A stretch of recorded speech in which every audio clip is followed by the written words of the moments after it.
প্রিয় বন্ধুরা, আবারও চলে এলাম নতুন একটি রেসিপির সাথে। কাতলা মাছের তেল দিয়ে বেগুন আলুর চচ্চড়ি। চলুন তাহলে রেসিপিটি শুরু করা যাক। তার আগে আমার ভিডিওটি যদি ভালো লেগে থাকে চ্যানেলটাকে সাবস্ক্রাইব করে পাশে থাকবেন। চলুন তাহলে রেসিপিটি শুরু করা যাক।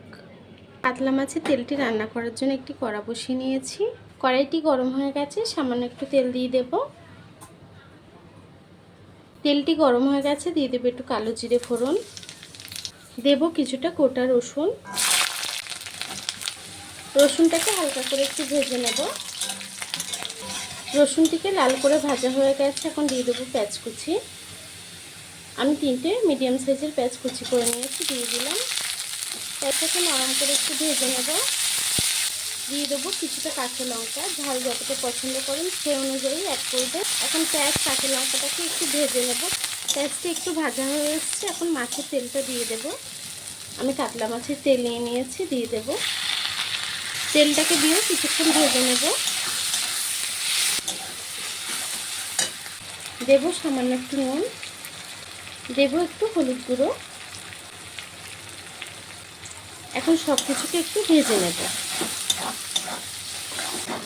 মাছের তেলটা কিছুক্ষণ ভেজে নিয়েছি, দেখুন কত তেল ছেড়েছে। এখন বেগুন আলুটাকে দিয়ে দেব। আলু আর বেগুনটাকে দিয়েও নেড়ে ছেড়ে রান্না করে নেব। আমি বেগুনটা ভাজতে ভাজতে সামান্য আরও একটু নুন দিয়ে দেব। দিয়ে দেবো স্বাদ মতো নুন, দিয়ে বেগুনটাকে ভেজে নেব। দেখুন বন্ধুরা, ভাজিটা কিন্তু প্রায় হয়ে এসছে।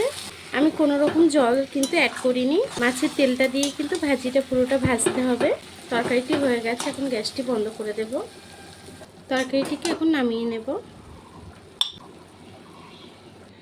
দেখুন বন্ধুরা, আমার মাছের তেলটি কিন্তু রান্না হয়ে গেছে বেগুন আলু দিয়ে। রেসিপিটি কেমন হয়েছে কমেন্ট বক্সে জানাতে ভুলবেন না। ভিডিওটি যদি ভালো লেগে থাকে চ্যানেলটাকে সাবস্ক্রাইব করে পাশে থাকবেন। আর এতক্ষণ ধরে আমার ভিডিওটি দেখার জন্য আপনাদেরকে অসংখ্য ধন্যবাদ।